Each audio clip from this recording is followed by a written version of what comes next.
Hello everyone! The clip you're about to hear is from one of our exclusive Patreon episodes on a recent horror release, and just like all of our other episodes, it might include major spoilers for said horror release, so don't listen to it if you haven't already seen it. You've officially been warned.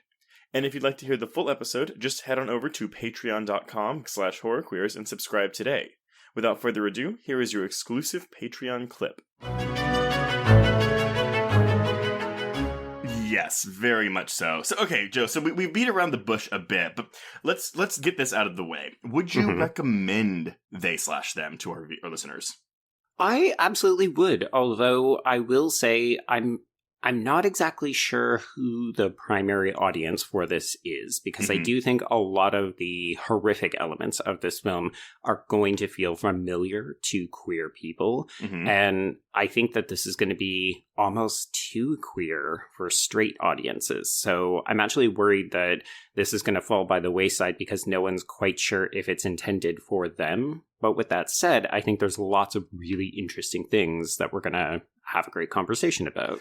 Yeah, I would definitely recommend this. I did like this movie, although I do think that some people are going to be a little bit bummed with the lack of focus on the traditional slasher elements, because I think that this is being marketed as a slasher movie, and we do have that, but it's definitely relegated to, well, the opening and, like, the last 20 minutes of the film.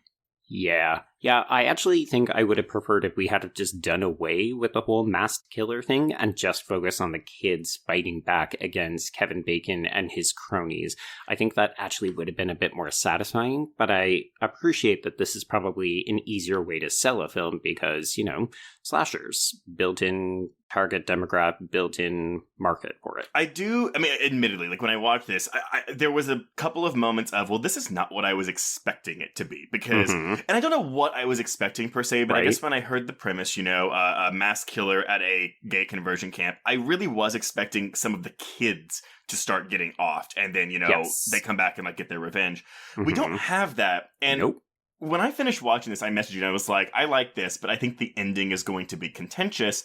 Yes. Because I think there's a lot in this film, especially with... Sorry, y'all, we're going to spoil this now. With the Anna Chlumsky character, where it's a lot of queer rage.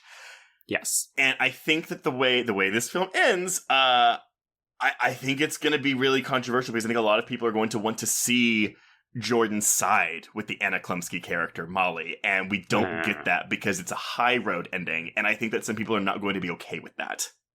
Yeah, it is interesting because it feels almost like two different generations of queers, right? Like you and I think, fall into the Molly camp where we're just like, yeah, we have had to deal with absolutely terrible fucking shit and we just want to burn it all to the ground. Whereas you're right in saying Jordan picks the high road, but I think this is also a bit of a treatise for a new generation of queers, people who are more comfortable with pronouns, people who have grown up with trans identity issues, like at the forefront of the fight for equality. And I think they're saying, you know what, I don't need the older generation to save me. Like, I'm not gonna lie, I think that John Logan, the writer-director of this film, I do think that sometimes he leans a little too heavily on sort of empowerment slogans that are really gonna resonate for people. Yeah.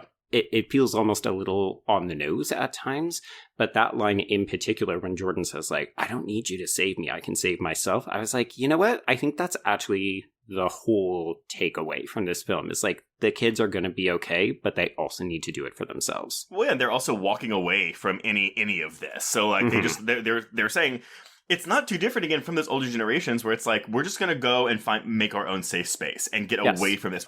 But I can see how you could say, maybe make a read of this. It's like, oh, they just want to stop fighting and go and, like, ignore it. And that's kind of the thing where I'm like, I'm wondering how people are going to respond to that action for these characters.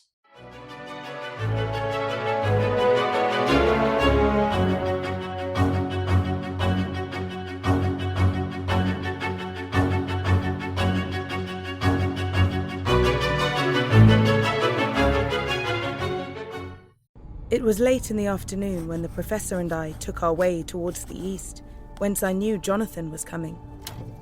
Jonathan Harker has asked me to note this, as he says he is hardly equal to the task, and he wants an exact record kept. Dear Madam Mina, I have read your husband's so wonderful diary. Strange and terrible as it is true. I will pledge my life on it. God preserve my sanity, for to this I am reduced. Safety and the assurance of safety are things of the past. I am in hopes that I shall see more of you at Castle Dracula.